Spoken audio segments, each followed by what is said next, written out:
Art takes time. This is just a fact.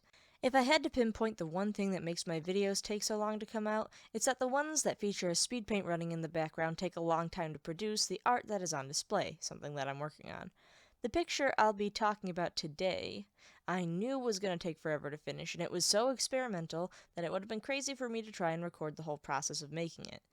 Instead, I'll be showing off all the individual parts here, and you get to watch me draw much simpler versions of these characters that just needed to exist. So, once upon a time, I'm looking up JoJo memes, and lo and behold, I come across this thing, and I thought, okay, but what of Egypt? And a few years later, that actually came to pass. No, really, the first draft was barely started back in, 2016 when the world was ending for different reasons. I have the pictures! So the story goes that when this thing actually got started, I had to think of a process. Pick a pillar man to model one of the gods off of, pick a pose, and design accordingly. Then of course we get into the fiasco of making the resulting pencil sketches look good via digital art program, but that is not important here. So back when I decided this was going to happen, I had already decided that Slifer was going to be posed as Wham or Whamu. I'll be interchanging the way I say his name, by the way, so apologies in advance if you find that annoying. Why Slifer and Wham? I forget, actually, because the more I think about it, the more my friend's logic that Obelisk should have been Whamu does connect more, especially when I consider something I decided to headcanon into his design, but we'll go into that in a minute. I think the logic was that Wham is the lowest on the Pillar Man totem we're shown in early part 2, and Slifer was relegated to being the lowest in the rank in the school system in GX. In the end, I wasn't going to change him up by the time I got him all sketched up because it was nerve-wracking to get this far, and I also just like saying Slifer the Wham Dragon. I just think the name combinations work out better than this order.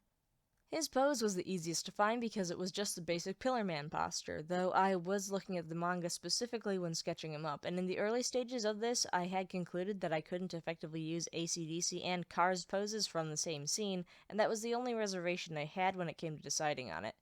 Now, I actually had an inspiration wall set up in front of me while doing this, because the pose is just the first hurdle. Once the body is drawn up, how do you turn this into a Pillar Man-esque humanization of a very long dragon? So, of course, I had to be looking at Whamu and an accurate depiction of Slifer the Sky Dragon, and I brought up Google images of ancient Egyptian clothing, and because this is the god most associated with Yugi, I had a Tem in mind when trying to hash out the more Yu-Gi-Oh! Details of him. Now, JoJo was just the major inspiration for the pose and the build of the character. He is Slifer the Sky Dragon first and foremost, and if nothing else, I wanted that much to be recognizable. So here's the dragon, and there are a handful of distinct traits about him. The foremost being he has two mouths, and trying to figure out how to handle that was going to be a challenge. I have the original sketch of Slifer from years ago over here, and from the looks of it, I wasn't even going to really try to represent that the way I ended up doing. Of course, we have a battle between a humanoid dragon versus an Egyptian god versus a pillar man, so in the end I decided I'd just make a ring of teeth around his collarbone. Now anyone can look at that and just call it a necklace, which is fine, but since I decided I don't really need to follow logic in terms of anatomy in this mess, as far as I'm concerned, those are actually teeth, and the space between his lower jaw and his neck is his true mouth, as in the original dragon's design. I like to imagine some Santana-like body horror in regards to that, like his jaw and neck would split Full Metal Alchemist style to shoot out those massive lightning bolts that are Slifer's signature. And though it's really hard to see on the final full-sized version, I made the space between his jaw and clavicle blue, which is the color of Slifer's tongue, and likewise I decided to make sure that was visible in this little chibi version of him. His top mouth is pretty much for talking and talking only, 'cause he can talk now and he has thumbs. Looking back at this old version, I had a long way to go in terms of making the idea work. He's skinnier than the final version, and I think that's because of the long and tall nature of Slifer. You can see some other elements that got carried over into the new one as well. I thought the comparison would be very interesting to see, which is why I dug this thing up. Oh boy. It's not great, but we've come this far. Now, the other most difficult thing to add to him was his headwear, which has to look like Slifer while not being overtly big and gaudy. I ended up deciding on a crown-like helm with the Egyptian god jewel in the forehead, because trying to harken back to Slifer's actual head shape was getting a bit ridiculous. Again, see the original version. And in a couple of his various outfits, you can actually see Whamu's hair, and I thought it might look fine to do that with Slifer as well, while keeping the hair very simple like Wham as opposed to trying to make it stand out like Yu-Gi-Oh! Hairstyles often do. As for the rest of the details, it was all a matter of wings, tail, claws, before going into the coloring, and you can see where all those things ended up. His outfit is minimalist, as is Pillar Man in ancient Egyptian style. A waistcloth, some sandals, and some gold accessories were all I could really come up with, and I think he's not really worse off for it. Though, next to the other two, he does look just a little plain without anything on his knees and such. Also, Millennium Eye because Yu-Gi-Oh! Of course, after he was all finished up, I thought of some mummy-like bandages that wouldn't clash too horribly if I really wanted him to look a bit more elaborate, but when it came to working on this project, I had a strict "don't look back" policy, so he ended up being left like this, and the bandages are experimentally being thrown onto this pouty little chibi guy. You guys, tell me how it looks. Do you think the bandages work or what? He's colored like the dragon as best as I could. That is mostly red with skin that kind of reflects that color without being an eyesore. He has white nails because of the coloration of the claws.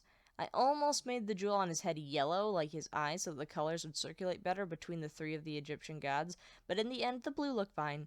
I really wanted to include Slifer's dark and striped underbelly coloring, and now that I look at it, I think that I would have liked to have given it more stripes to reflect that. Again, don't look back, he's finished. Yes, Slifer is not wearing a shirt. That's just what his torso with skin looks like. And yes, I imagine it goes all the way down to the end of the tail. Speaking of tail, that was the biggest pain in the butt of this whole design and the whole group of these guys as a project. Not because I had to make a decision on how I was going to execute it, but just the fact that I had to draw it 3 times. Slifer's tail in his own picture is a completely separate asset from the rest of his body in an entirely different group of layers because in the original sketch, it was just kind of wrapped around him on the ground, and I didn't like how that looked. It didn't look good, it was kind of lazy and unimpressive, so along with the wings, which were okay to redraw because they are nearly symmetrical, and boy did I jump through some hoops to try and keep parts of this guy symmetrical. I had to sketch it out. Slifer is a long boy, so I wanted to also make sure his tail was long and just... It was kind of painful. I knew that the way I drew it, he wouldn't composite well into the final picture with Obelisk and Ra, but I had to make it work on his own too. So here's the solo Slifer, and I have a tailless version, and here's the final version, which also has a tail in a completely separate layer group because I hate myself. On that note, Chibi Slifer is fine because I didn't need to do all that with his pose. I figured that the point of him having this big long dragon tail is to counterbalance the rest of his body. Since he is a sky dragon, I imagine that while he has legs, because he's also a pillar man, he doesn't like to use them very often and will avoid walking if at all possible, so he can just kind of pick himself up like this and slither from place to place when he's in areas where he isn't capable of flying, like in a tomb. Do those wings really work to lift his whole body and ridiculously long tail off the ground? Shh. He's a dragon, and a god, and a pillar man. Physics don't apply. And there you have it. Slifer the Wham Dragon. How does Slifer's tail fit in? It doesn't. It doesn't. Just go with it. Like I said, it doesn't have to make sense. Up next was the amusingly named ACDC the Tormentor, who will just be called Obelisk for ease of reference. Now, these two characters came together mostly by default, but I figured it worked out in an ironic way because it seems both ACDC and Obelisk are kind of the members of their trios that people tend to care the least about.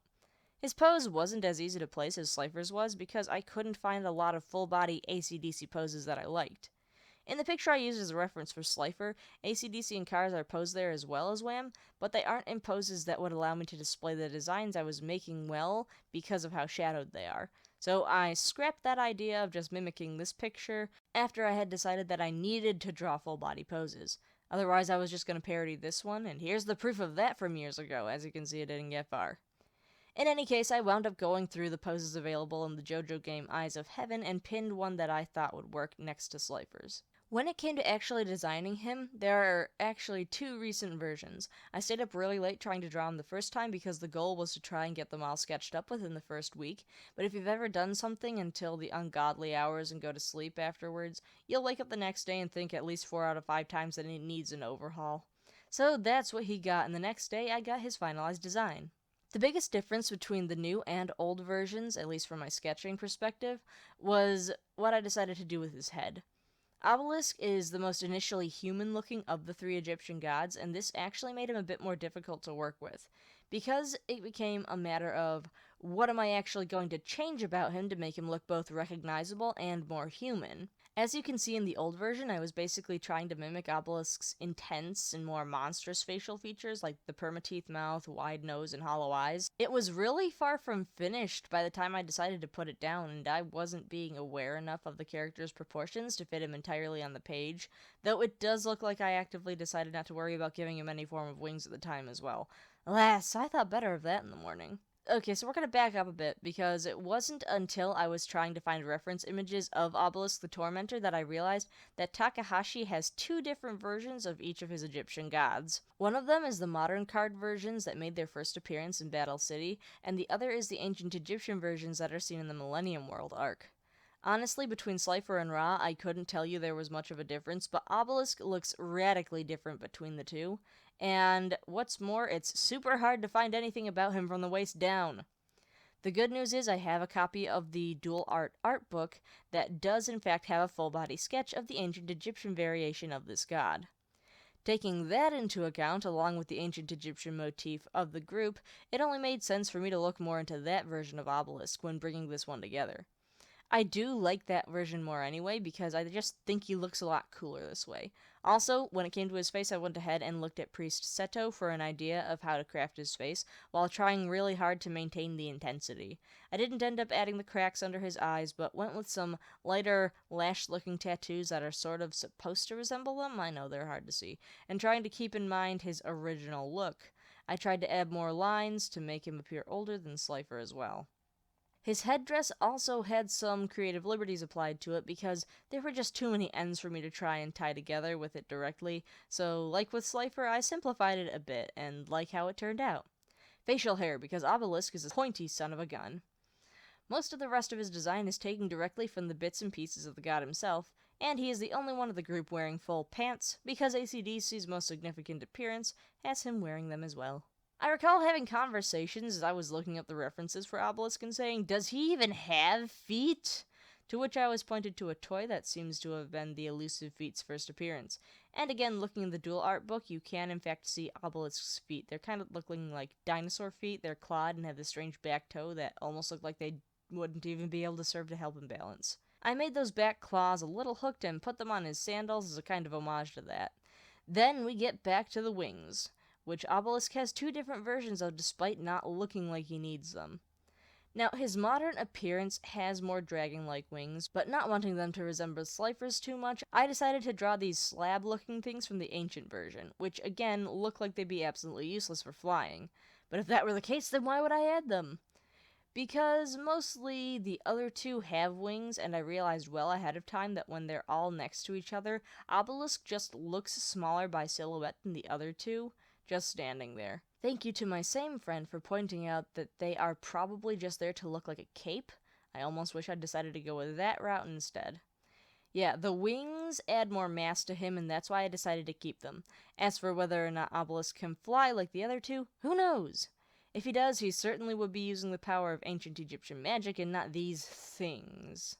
Rather, when it comes to ACDC the Tormentor, I imagine they function more as a defense mechanism. Again, in a way that's more like Wham than ACDC. What would happen is if somebody tried to attack him from behind, these things would just kind of crack together like the jaws of a Venus flytrap and pulverize whatever was there. There are also a couple of little highlights in there that I thought might be cool if they kind of resembled ancient mystic technology, which could be connected to any number of things, from Kaiba to aliens to just the magnificence of what the ancient Egyptians were capable of for their time. All of the extra pointy bits in the chest tattoos are copied pretty much directly from the pictures, but the last, most interesting thing about him is the coloring. Obelisk himself is just blue on blue on blue, and that was something I never really liked about his design. I mean, his eyes are red, but so what? That is literally the only initial contrast, and if it wasn't for all that blue, I'm sure his eyes would be blue as well. I managed to find this awesome picture in the book, though, and oh look, the jewel on his forehead isn't blue! Well, that's good enough for me. Let's just add a splash of color in there. Picking a skin tone was also a bit iffy because of the just blueness of the rest of him, and I wound up doing something similar to what happened to Tzeentch in my Chaos Bishi series. On Tzeentch, I think it doesn't look great, but I must have learned something since then because Obelisk pulls it off a lot better. Overall, I have to say, when he came together, Obelisk is my favorite of the three in terms of finalized design, despite being a combination of the two characters and their respective groups that I care the least about. I think part of that is due to the fact that he's the only one of the pillar gods that I didn't have to redraw any part of him on the computer.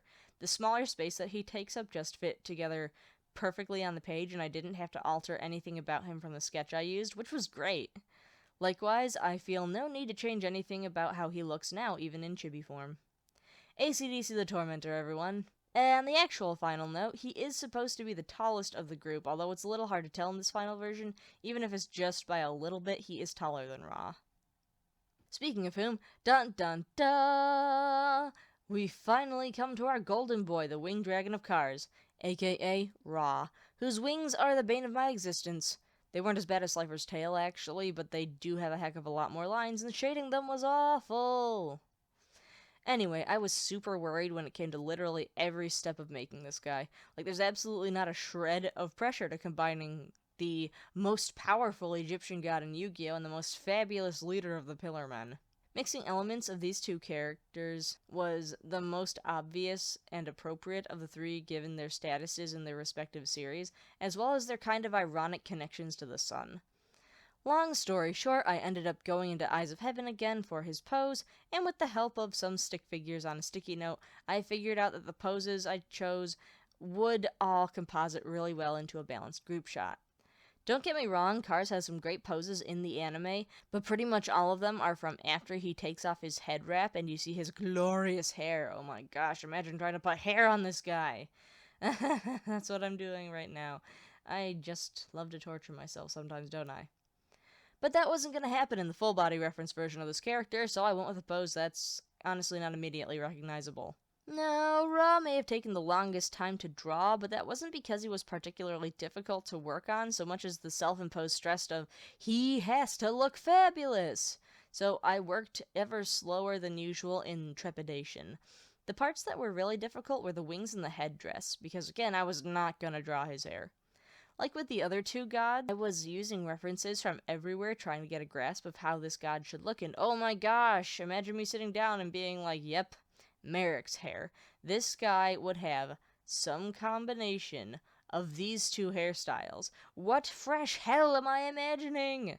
One that I didn't want to draw, or at least not draw much of. I'll tell you that much. So again, the headwear was a must for this one, and I did not enjoy drawing that much. Oh, and before I forget, there isn't an ancient Egyptian counterpart to Merrick for me to reference when it came to that section of the inspiration board, so instead I used Mahad because they have the same eye tattoos. Ra is a big, spiky bird dragon. I read a little note from Takahashi about what his rules for making dragons were, and that was an interesting take. So I really just kind of trial and errored my way through it. Trying to make it look reasonably sized, I almost gave it a more beak-like shape over his face, but I felt like the way I was doing that would have exposed more of his hair than I wanted to. Also, this dumb horn on Ra's face, yeah, that was never gonna happen. Neither was this halo behind his shoulders. I did keep the shoulder ornamentation, though, because that was some weird thing I decided to keep between the three gods, and thought that it was just not too gaudy to be in there, along with his other accessories and jewelry. His color scheme was really the easiest of the three. Yellow, gold, gold, yellow, yellow, gold. With all I've said about the other two, there's really not a lot for me to add to this last one. The dragon has sharp teeth, so does his humanoid counterpart. Red eyes, blue jewel, black nails. Why did I paint Ra's nails? I think it had some connection to do with the talons of a bird of prey, which this monster heavily resembles. It looks better than if I had made them gold, like with the rest of him, though, so I wouldn't change that. Something I might change in a later rendition, though, is the tail. Not because I don't like it, but again, because there are two versions of the winged dragon of Ra. Well, actually, there are like 5, but there's only 2 that really matter here. And the tails are the most standout feature between them, one being lizard-like and the other being like a bird. Personally, I thought the monster looked too much like a bird already, so I decided to go with the lizard tail. However, let us not forget that he is also Cars, more or less, and at some point Cars became the ultimate being and had a tail of plumage of his own, so if I wanted to make a parody of Ra as Cars the ultimate being, I may take the liberty of changing it to a feathered one. Though I'm sure I'd want to hit myself in the head with a hammer for doing that to myself. Why? Because, like I said with the wings, there are just a bunch of lines, and while I didn't have problems with drawing the wings on the other two gods, feathered wings are a beast of their own. I am not fond of drawing them, and I'll be darned if the feathers being essentially rigid blades didn't actually make them any easier to deal with. So, picking the lizard tail was both a stylistic choice and a mercy to myself, giving me a break from dealing with more feathers. Oh wait, to clarify that just a bit, Ra's wings were the part of him that didn't fit on the initial sketch page, and I had to redraw them like I did with Slifer's tail. Only once, thank goodness, but again, there was nothing I found fun about working on them, and I can only hope that they look fabulous enough for his namesakes. Now that I think about it, I think that I could probably work with that without pulling my hair out. I think he turned out pretty great, but I guess if I was going to modify him, I might give him some more tattoos on his chest or abdomen. I don't know, his body just looks kind of plain now that I compare it to Slifer and Obelisk. But he's probably fabulous enough for probably dealing with some majorly out-of-this-world helmet hair. Behold the winged dragon of Cars. And there you have it, folks. That was a bit of the thought process behind the making of the Egyptian gods of fitness. As I was making them, I tried to do all of them in waves when it came to putting the whole picture together. First, I sketched all of them, and then I transferred them all to the computer. When they were all in the document, I made sure they were all the sizes I wanted them to be for when they would all be ready to share a canvas in the final picture, at which stage I made absolutely sure I had the final picture formatted, scaled, and on the DPI I wanted so that it would be the highest quality I could put out. After that, I did the line art for all of them, slowly separating them and saving them into individual pictures, again for safety's sake, followed by the coloring, shading, and background and extra effects for each one in turn. And by that I mean, I got the lines done for Slifer, and then I did the lines for Obelisk, and then I did the lines for Ra, and then I did the flat colors in that order, making sure they were all uniform, and then, for each one, I did all the shading, all the extra effects, and the backgrounds for Slifer, then I did all those steps for Obelisk, and then all of those for Ra. That's what I mean by going in waves. I wanted to make sure they looked as consistent as I could make them. It was very painstaking in trying to make sure they were consistent and matching in style so they come together well. Once that was done, it was just a matter of putting the three completed gods into their places on the final canvas. Then I had to draw up a whole new background, and then I had to draw up a whole new tail for Slifer in a way that functioned over that background as opposed to the static previous one. All I really had in mind for the background was it had to look like a scene. It can't just be some BS background that I can throw together in 10 minutes. I have a version like that lying around, though, because I almost stopped there because it looked pretty great. That I came this far, so I couldn't just afford to be lazy, unfortunately. No, I needed this to be big and bold and something way above anything I've done in the past. So it came down to looking up some basic architecture from tombs from ancient Egypt and wondering if there was anything I wanted to bring in that would be more explicitly referencing the series that these were inspired by. And I ended up adding something in there, and I'm sure a bunch of you have already spotted it. There are just layers and layers and layers of effects on the background and the subjects and the foreground, which I won't delve into the details of because at the time I was just doing stuff to try and make it look finished, and artists out there will know your work will never look finished. But I had to stop somewhere, and this is the result. I almost added a bunch of random fake hieroglyphics to the foreground to make it look more magic-y, but it wasn't really working and I scrapped the idea. Also, the completed version does not feature any JoJo-specific overlaid sound effects because honestly it never occurred to me, as my brain was frying and I was just trying to get this thing done by the end of that week. C'est la vie. We can see what that would look like right here. There you guys go. I'm not putting out this version, but you guys can see what it might have looked like now. And with that, I have completed a long and coming art project that I got inspired to do years ago, but just now got the chops to do. And I am very happy with how it turned out. I feel like I kind of set a new standard for my art with this, and I look forward to applying some of the techniques I experimented with here on future artwork. But for now, nothing this big for a while, hopefully. It was stressful, and I was screaming internally most of the time while doing it, but it was definitely worth the time, and I hope that people get to see this and enjoy it for what it is. I'd like to thank every one of you who have watched this from start to finish. I hope you found it entertaining. If you'd like to see more art-based videos, make sure you tell me because they take a lot of time to make, but they are also a lot of fun to do, and I like showing off what I can do, especially when it shows growth. Also, if you like this video, make sure you do all that stuff to share the love. Press like, comment about what you think of the concept and the designs, what you like, what you don't like, some changes you might make, etc. And again, tell me if you'd like to see more, because if you do and subscribe, I can definitely do more stuff like this and fit it into the channel. I also do take suggestions for things like anime to watch and review seriously, so if there's something more specific you want to see, tell me. For some more frequent content, be sure to check out Leslie the Dino on Instagram, where I upload a 4-panel comic page to an original story of mine every week on Monday morning, with some exceptions. If you remember me talking about Slifer's tail function, I based the idea a lot on something that I used for a character of my own who plays a starring role in my all-ages fantasy comedy, The Plot of Castle Bad Time. We are over 40 pages in at this point, and at the conclusion of the first chapter, I will also be reformatting it for uploading on DeviantArt, so if you don't have an Instagram, you can also consider following me there as well. All links in the description. Now, without further ado, people of Earth and elsewhere, this has been the Spam Channel, where I am Crackers. Thank you once again for giving me your time, and I hope to catch you in the next video. Ciao!